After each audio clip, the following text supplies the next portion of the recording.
Ведущий инженер Удмуртнефти Илья Ильин, несомненный герой минувшей недели, его ноу-хау стало победителем межрегиональной научно-технической конференции молодых специалистов Роснефти. Эксперты уже подсчитали, экономический эффект от внедрения проекта Ильи составит более 11 миллионов рублей в год.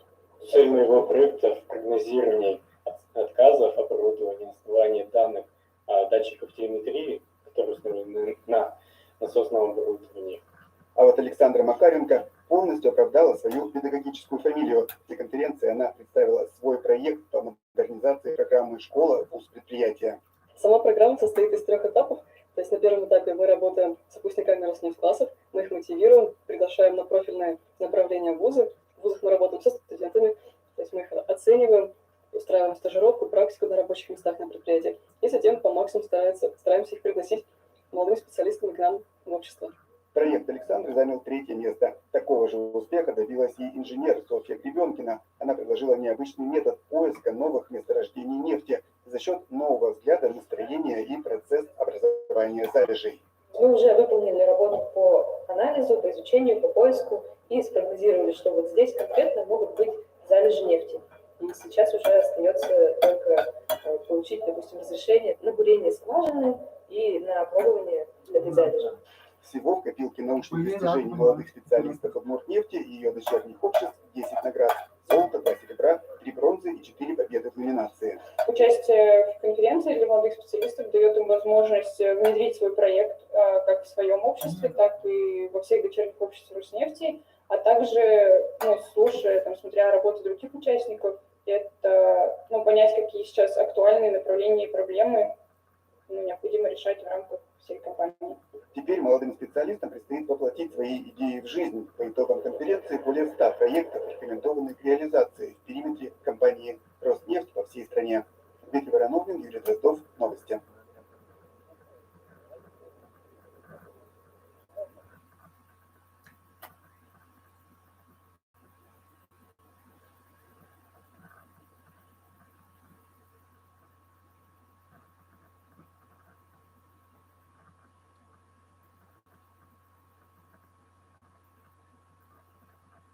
В новогодние праздники хочется просто потюленить. Алиса, включи гринч. Подарите себе отдых с телевизором на платформе Яндекс.ТВ. Покупайте телевизоры с Яндекс.ТВ в сетевинке. Воскресенье, утро, перекресток, таримся. Странно, но мне почему-то нравится. Оливки или маслины? Да какая разница? Клади и то, пусть в холодильнике валяется. А ты чего, заболел? Ты чего улыбаешься? Ты же обычно не кладешь, а вынимаешь все. Вези тележку еще, тут одной не управится. Что со мной? Зачем я покупаю каперсы? 3 десятка яиц, хлебцы, 8 видов сыра, колбасы, пива. Пиво? Спалила. Пойдем домой, я устала. Это я сказал, уезжать рано. Мы что, поменялись телами? Это не по акции. А ну положи, я сказал. У меня есть кэшбэк на неакционные товары. Что происходит? Ты не ешь пирог с вишней. 20% кэшбэк на свежую выпечку. Зачем нам столько готовой еды? При покупке от 2 блюд такой же кэшбэк. Не тупи. Взять чай или кофе? А почему не оба? Ну так 100% кэшбэк на что-то одно. Так с чего это? Пакет от перекрестка и пятерочки. Положи на место. Да, я просто перепутал полочку. Пакет нужен? Нет, у меня свой пакет. Что это? Это мне? Да, на кэшбэк букет.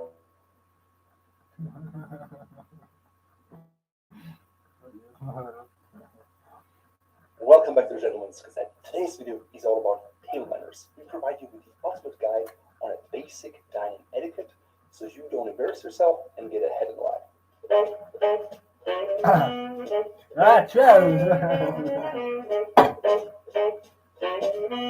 This is part 1, an ongoing series of etiquette. So please check out the other videos in our playlist. Table manners are probably something your parents taught you, but are actually far more important as adults.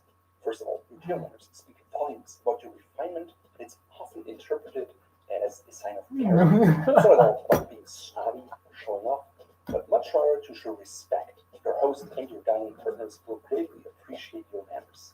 Good table manners are proof of your social skills, and because of that, they're often part of an interview process for hiring positions or people where you have a lot of client contact.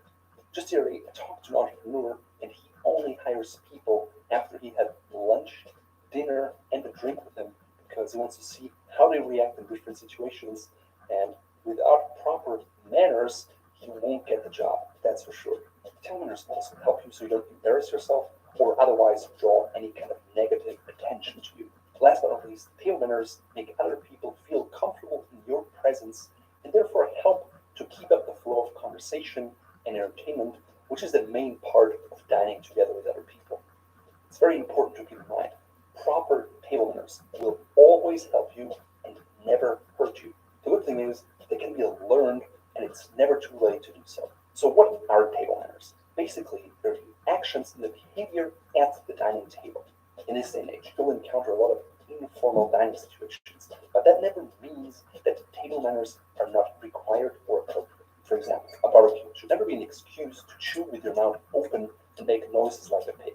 After all, we're all civilized people. The rules, do's and don'ts we discuss in this video today apply to every basic dining situation out there that involves silverware.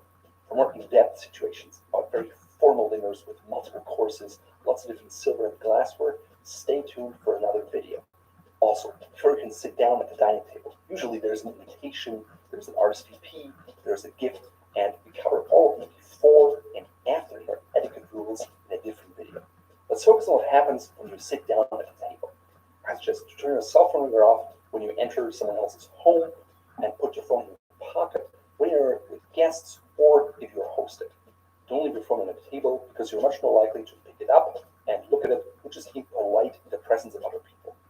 If the table is all set, you don't just walk in and sit down. Instead, wait for a cue of the host, or if they sit, you can sit as well. Ideally, you want to sit up straight but comfortably. Don't slouch, cross your arms, or sit like you would on your couch at home while watching a football game. Don't expect to sit next to your partner and follow the lead of the host. Traditionally, couples were always mixed up to sit with different people, oftentimes man, woman, just so you would create an interesting way to stimulate conversation. If there's a napkin on the plate or next to a plate, put it on your lap right away. If the host or hostess wants to say grace, accept the gesture for what it is and move along. At the same time, do not offer to say grace yourself because people may not be religious at all. Let's take a look at place setting. In the Western world, an informal place setting will always have at least a plate, a knife, and a fork. If dessert will be served, you'll find either a little fork or a spoon on the top side of the plate. If soup is served or anything else that requires a spoon, you'll also have a spoon. At more formal dinners, place settings can be a lot more elaborate with several sets of silverware, and the general rule of thumb is to always work your way from the outside in, but we'll talk much more about that in our formal dining guide video. Take a look here. On the top right side of the plate, you'll likely find a water glass, which is always filled, and a wine glass, which is empty to begin with. Sometimes you'll also find beer glasses, if you prefer that, if that's what's served with a meal.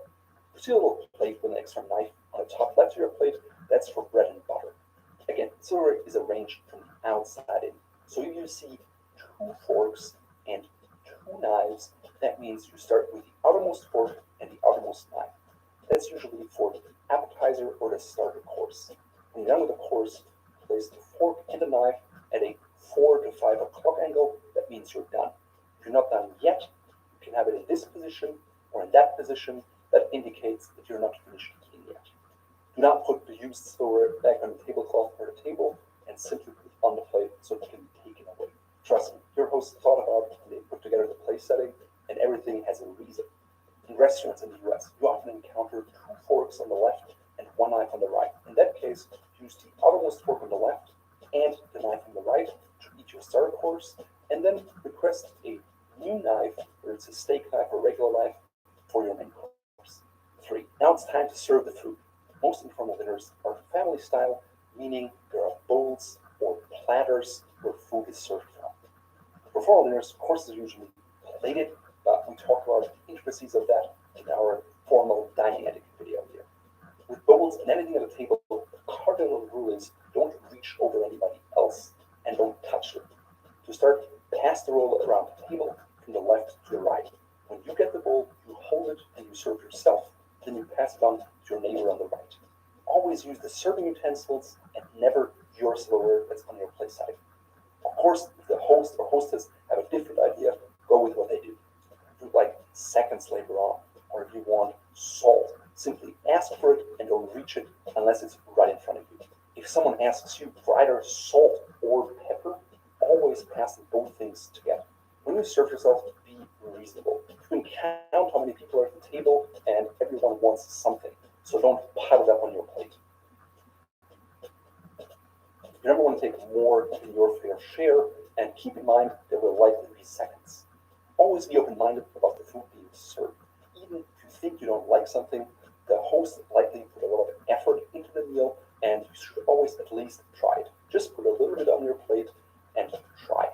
If you suffer from severe food allergies, you should tell the host before the dinner is cooked so they can make the proper arrangements. 4. Finally, it's time to eat. You should only start eating when everyone else has been served and the host or hostess starts to take their fork and take the lead. It's considered very impolite, sometimes even rude, to just dig in to your plate of food while the others are still empty-handed. When it comes to eating with silver, there are basically two schools of thought. One is the American way, and one is the continental way. With American way, you hold the fork in your right hand and you eat that way. If you cut off something, you transfer the fork to your left hand and have the knife in your right hand. When you're cutting, place the knife on top of the plate or on a knife rest if it's available, and then you transfer your fork from the left to the right again and eat. Because it's back and forth, it's also known as the zigzag method. On the other hand, with the continental method, you hold the fork in the left hand and the knife in the right hand. That way there's no switching up back and forth. Both the American and the continental method are perfectly acceptable. Personally, I prefer the continental version simply because I don't have to switch back and forth, and so I can focus more on the conversation rather than having to pay attention to my plate. Even within the continental school of thought, there are differences in how you put the food to your mouth. Basically, you hold your fork, you hold it in the left hand more like a pencil. Or when you switch to cutting something, you turn the fork around about 180 degrees. For example, if you cut a piece of meat, you can leave the fork in the cutting position and move it right to your mouth. That way it's curved down. Or you can switch it up and bring the fork to your mouth with it facing up. Both styles are acceptable. When it comes to spoon, basically everything that is served in a bowl or a bouillon cup is supposed to be eaten with a spoon. The key is to be comfortable with whatever method you use. It should always look effortless. Feel free to practice at home until it has really become a part of who you are, so you never have to think about it twice. So the big question is what to do with your elbows. As a general rule, don't put your elbows on your table when you're eating because it's considered to be impolite. Instead, leave your wrists on the table when you're chewing, or if you go with the American method, you can also keep your hand on your lap. Now, in between courses, or if you have a conversation after, it's totally fine to have your elbows on the table. Just make sure that your body language is engaged and not slouching. When eating in company, pace is very important. The goal is to have a great flowing conversation, and because of that, you should neither eat too slow nor too fast. Something that I sometimes struggle with is speed. I eat way too fast. So company really helps me to slow down and engage in conversation. That way I can enjoy the food and the company at the same time. A good indicator are always the people around you or your host or hostess, so neither too fast or too slow. As a general rule, cut up the pieces of food as you eat them. Don't cut up everything before and then eat it piece by piece. That's only something you would do for a little child, not for a grown person. Also, take small bites and chew them and swallow them completely before you take the next bite. Always eat with your mouth closed and avoid making any chewing noises. Years ago, I used to eat a lot more salt than I do now, so I always made assumptions about the food and heavily salted it before I tried it. Don't eat it, God. Why? The hiring manager sees that you salt your food before you try it. They're led to believe that you make assumptions rather than make decisions based on fact. They're less likely to give you a job. Even in a personal setting, it can be disrespectful to just salt your food without having tried it in the first place. Of course, if you've tried a food and it's under-seasoned to your taste, ask for salt and pepper, and it should be better. Now is also a great time to compliment the host or hostess on their table arrangements, their food, maybe the choice of their wine, or something that you genuinely like. Make sure you're sincere, because otherwise people will notice. If someone asks you a question while you're still chewing, finish chewing and then answer. Likewise, don't ask others questions while they're still chewing, because it may put them in the awkward situation where they still have to chew for 10-15 seconds. That creates awkward pauses. If bread is served with dinner, it's likely served in a basket on a bowl, and you pass it around just like any other serving bowl, from the left to the right. If you get the bowl, you take a piece of bread, you put it on your plate, and you pass it on or put it back in its spot. Most of the time, butter is served with bread. Put some butter on your plate with a butter knife that is clean. Never use a knife or a piece of silverware that has been used. Depending on the country you're in, eating bread can also be different. In the US, most people will butter their entire bread and pick it up by hand and take a bite and put the bread back. In Germany, for example, that would be a faux pas. Instead, you would take a piece of bread, break it off by hand, put a little piece of butter from your plate onto the bread, eat it, and then continue later on with breaking the bread, buttering it, and then eating it. So if you travel abroad, be aware of the cultural differences and try to be cognizant of them and respect them.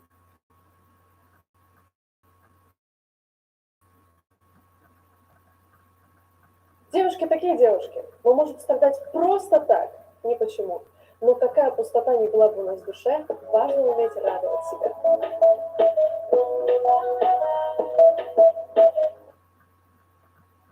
If you end up with excess in your mouth, use a napkin or a wrap to wipe it off right away.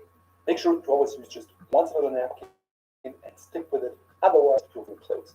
If something gets stuck in your teeth, don't just sit there, use a toothpick, or try to wipe it off while other people are there. The worst thing you can do is hold up your hand and try to get rid of it using your finger and maybe make awkward noises. Instead, excuse yourself, go to the restroom, make yourself look presentable, maybe use a toothpick if one is available. For example, in Austria, you find toothpicks even at the finest restaurants, versus in Germany, toothpicks are not something you will commonly encounter on a table. If you need to use a toothpick, it's always safer not to do so in public or at the table. So how should you excuse yourself? If you must leave because you expect an urgent call or you have to go to the restroom, simply say, "Excuse myself, I'll be right back." Please don't explain why you have to leave or what the reason is, or that you just had 4 beers earlier and that you really have to pee. That's just not an appropriate conversation at the time. So while you have to your chair, fold your napkin and place it to the left on your plate or on the chair. No, it doesn't have to be folded like before, just make sure it looks neat. Also, push your chair back in. My wife always gets annoyed with me if I don't put my chair back. If you ever have to leave the table, make sure to keep it short, 5 minutes max. Otherwise, it's very rude and impolite to stay away for longer than that. Now, all that being said, here are some things you should never do. Never use your fingers to eat food at the plate or knife. I see a lot of people making that mistake, but it's completely unnecessary because you have all of the utensils at your disposal. Likewise, never lick your fingers or your fork.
Genial, comme génial.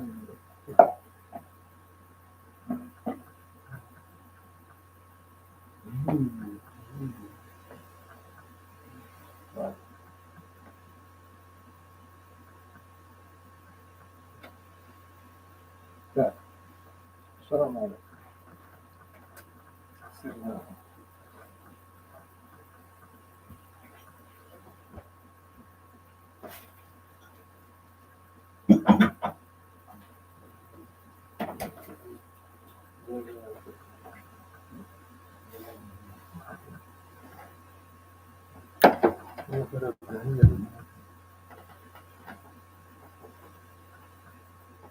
Or your plate afterwards, even though it's really, really tasty.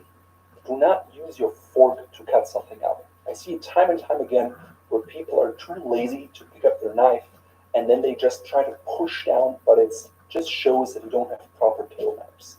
Also, don't flatten your food. I distinctly remember my grandpa always kind of smashing down everything and flattening out on his table because he wanted his food to cool down faster so he could eat faster. It's just a bad look and it creates a bad vibe.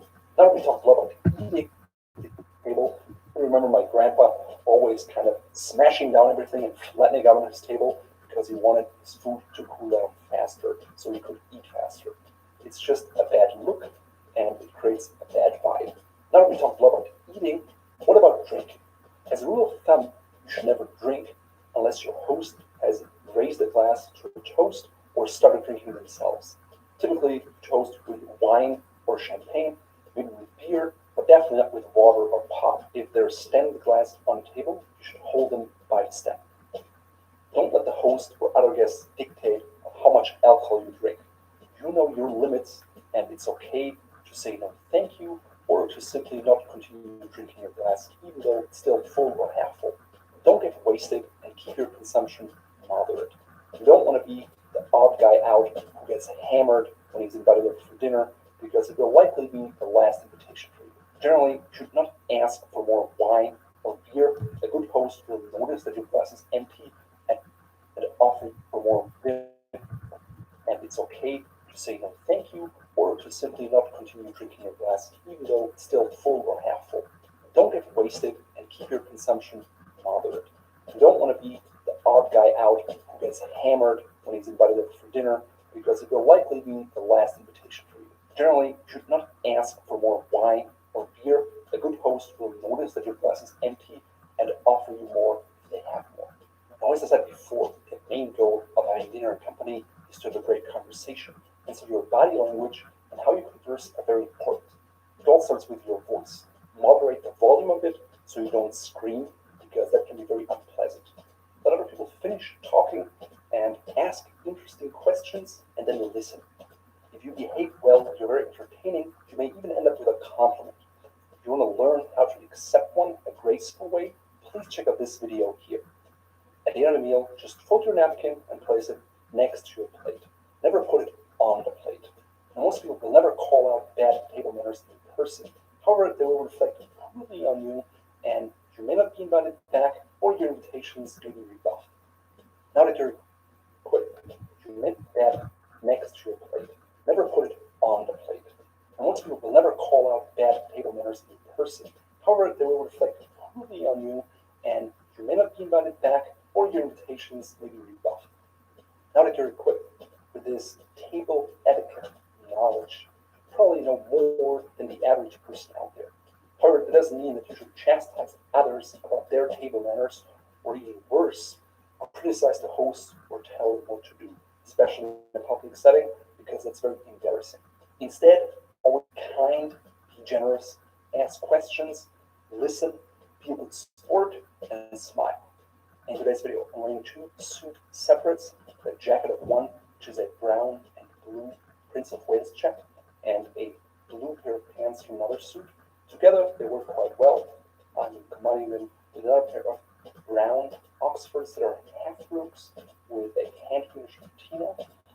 I tie everything together with a pair of brown and light blue socks from Sberbank that pick up the color of the jacket and separate the shoes from the pants. My shirt is plain white with a classic collar and button barrel cuffs. My tie is made of English madder silk, and the pattern ties together the solid of my shirt as well as the pattern of my jacket. It provides enough contrast, and the pattern stands out from the background. The tie is from Sberbank. I designed it, and you can find it in our shop here, just like the pocket square, which is likewise from Sberbank. I chose a burgundy color that picks up the blue and yellow tones of the tie, the jacket, and the shoes, as well as the pants. And I chose a silk-wool combination that ties together the flannel material of the jacket with the shinier silk texture of the tie. Am I right? Привычки.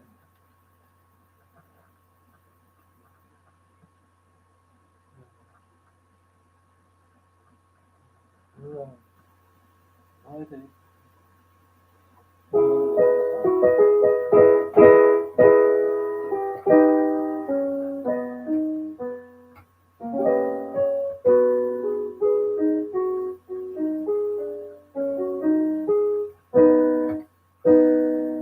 вот это блатное, да.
гигант, что я могу сделать?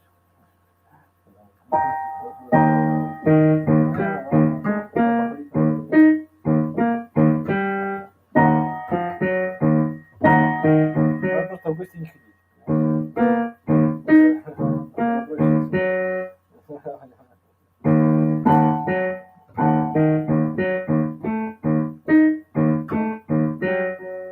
Потому что есть для чего жить.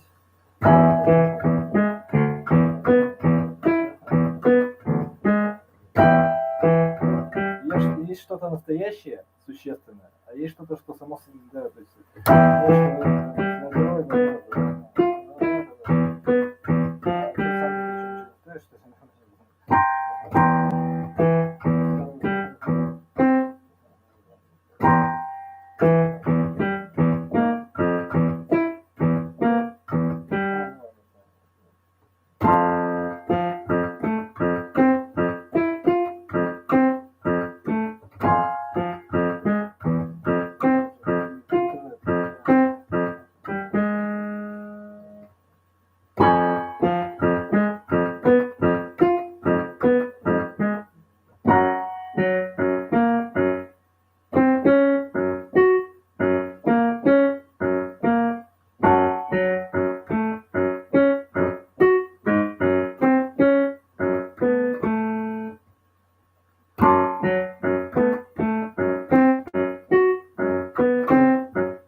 вообще надо насрать, а музыкант.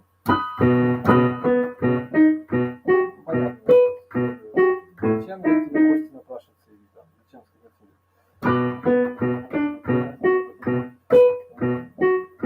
Это другой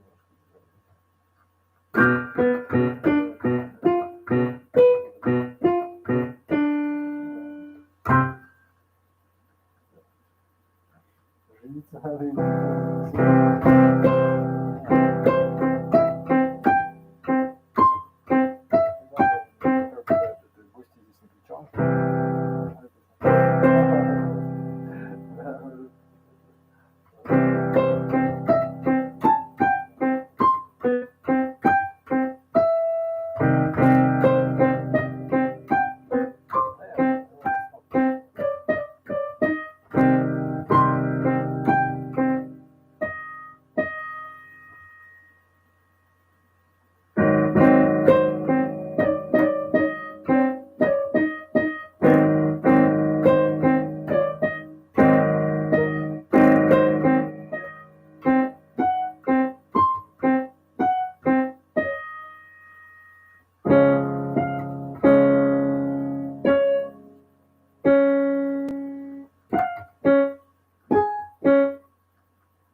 безобразно, безобразие вообще. Ну, не видите.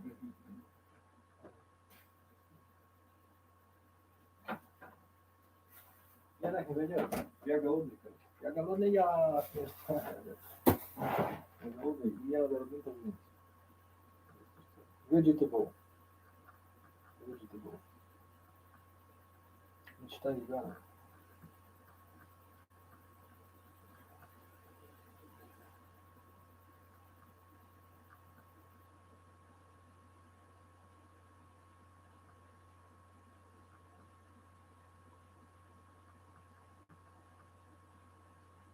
Я не беру.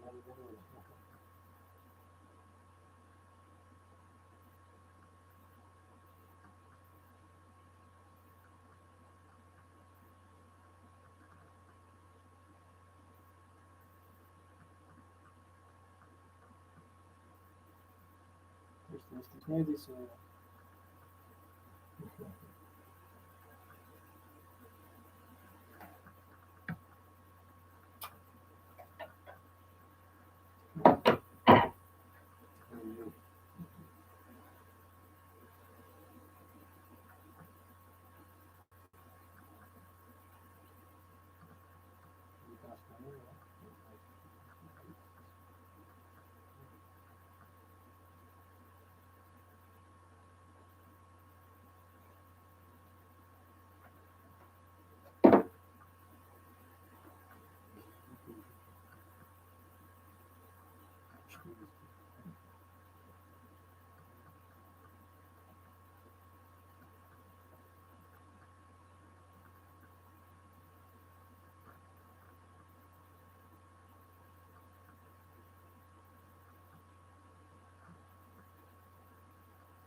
Алло.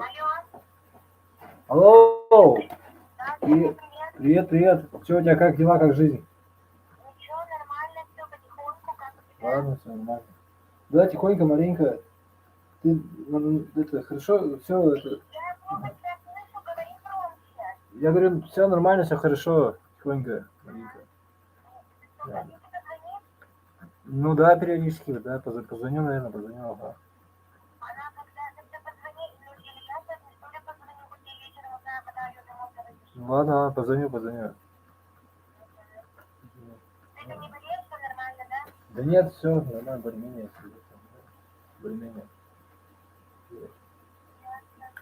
Ладно. Серега же. Ага, ладно. Да, давай. Ну все тогда, ладно, ага, пока, давай. Ага, договорились, на самом деле. И так наоборот, да.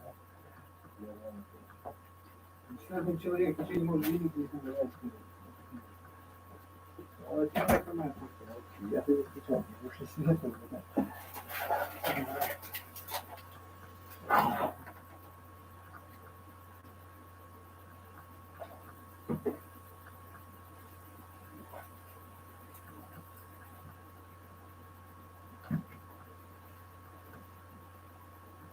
Так.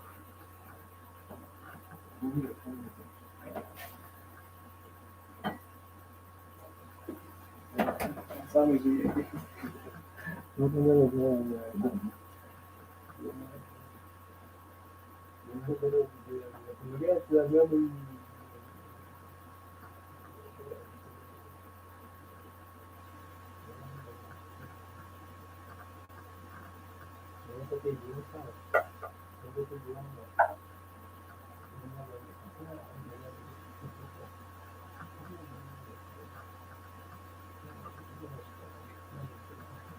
Себя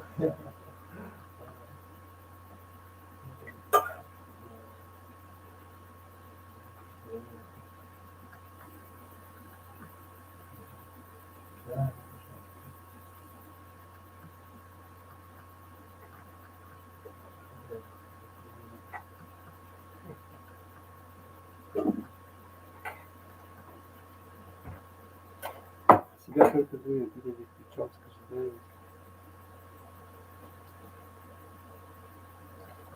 Все хорошо.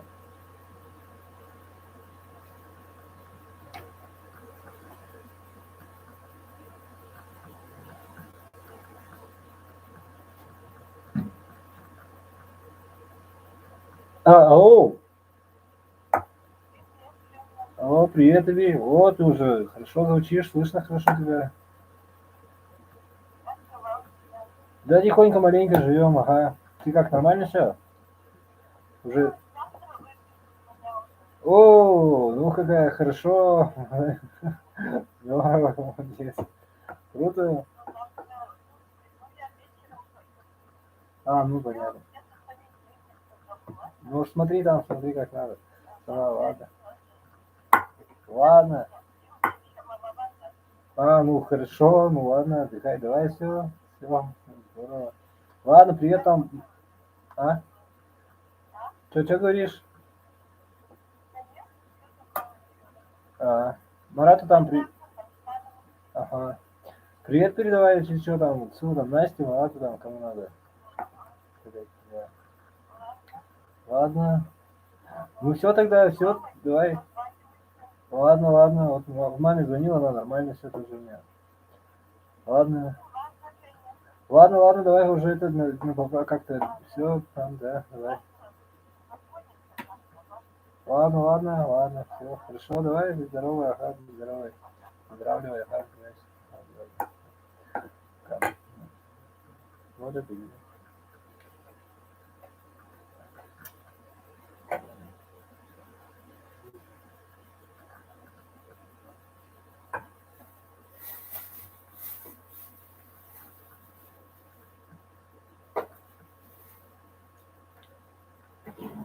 Там штучка.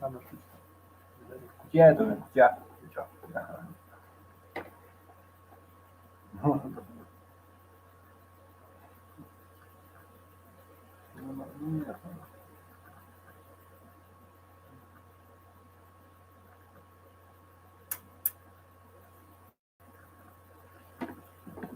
Ну ладно. Где вот эта грань, понимаешь, что ты не общественный, но вот это у меня уже. Ну да. Ладно. Да. Я тоже так понимаю. Да.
Ну,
да.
Я прекращаю свою деятельность.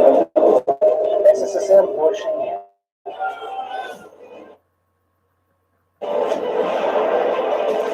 Я родился в ожидании.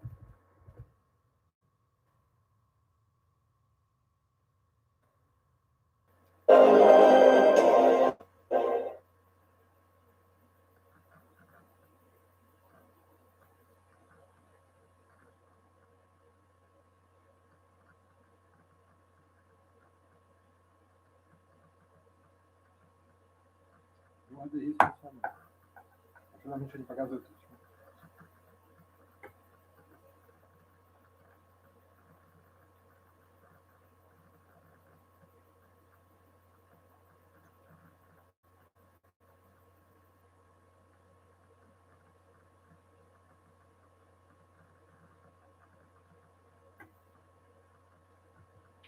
Почему? А?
Маме интересно многое.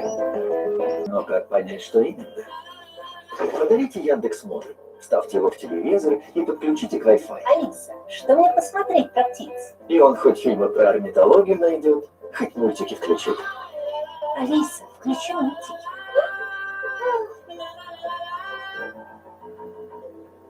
Яндекс.Модуль. Всем интересный подарок.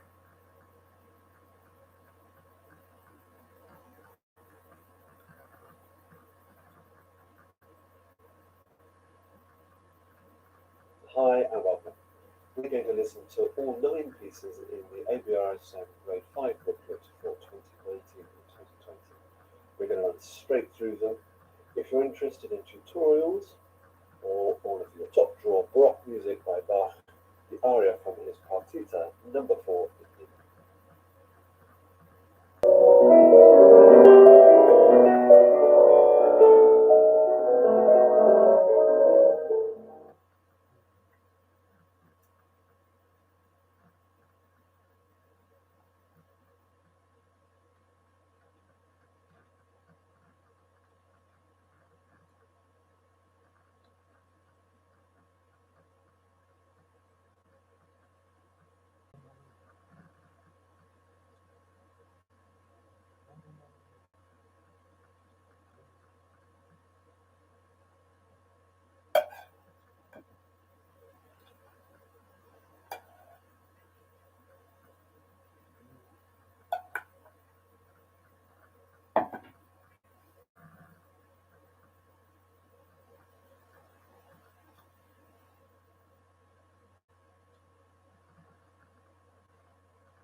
Во всю спину.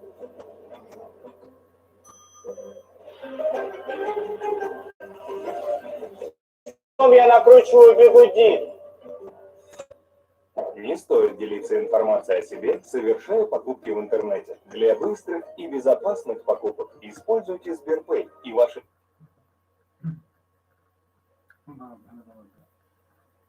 ABRSM performance grades.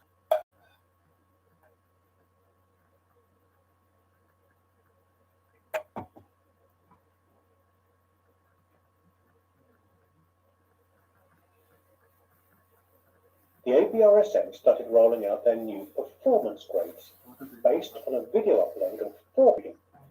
And in this video, I will go through everything you need to know in order to get a distinction in your performance exam. First of all, you will need to understand the logistics of how to prepare your video. The performance must be in clear view. In the case of the piano, this should also include the pedals. And if you have an accompanist, they should be visible, although not the main focus. Holding the camera. A simple setup using a selfie stick and a mini tripod works well. Instrument, grade, what pieces you are going to perform, and show a downloadable program form, again available in the description below. Also, if you are taking a higher grade, that is 6 to 8, you need to show photographic ID. And if your fourth piece is from a different syllabus, you also need to show the title and the opening few bars of this to the camera. Finally, if the performer is under 18, a responsible adult must be in the room at the time of the recording and sign a declaration form when uploading to the ABRSN. So, those are the main logistics out of the way. Exams are marked and what the examiner is looking for. There are 150 marks in total available for these exams, just like the old face-to-face exams, and pieces still get 30 marks each. For more information on how the pieces are marked, check out my other video on how to get a distinction at ABRSN pieces. However, there is a fifth element called the performance as a whole, which is also worth 30 marks. In this, the examiner will be looking for the following. First of all, communication. This means playing with conviction and commitment, similar to the performance aspect on which the individual pieces are marked.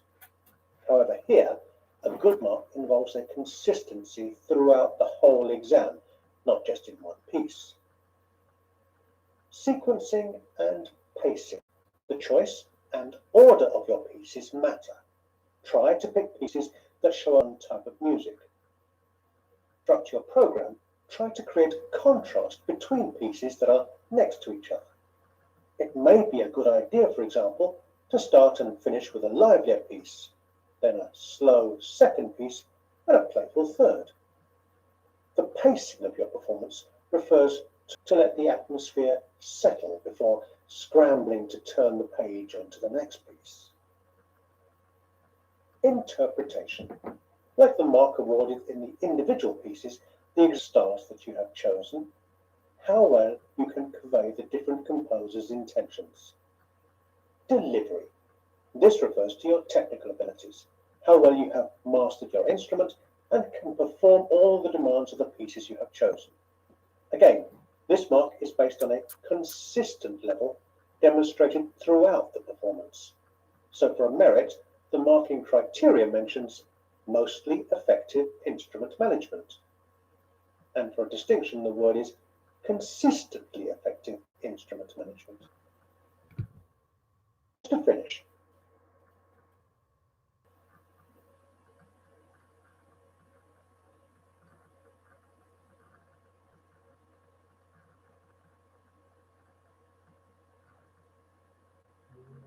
А это ваше...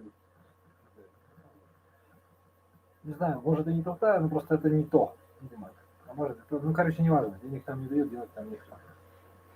Не по адресу. Или по адресу надо делать нечего. Мне неинтересно, не мой формат.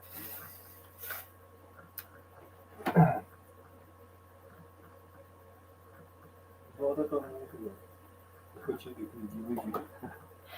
А, ну, может, и это тоже, да. Нет, ты не понимаешь.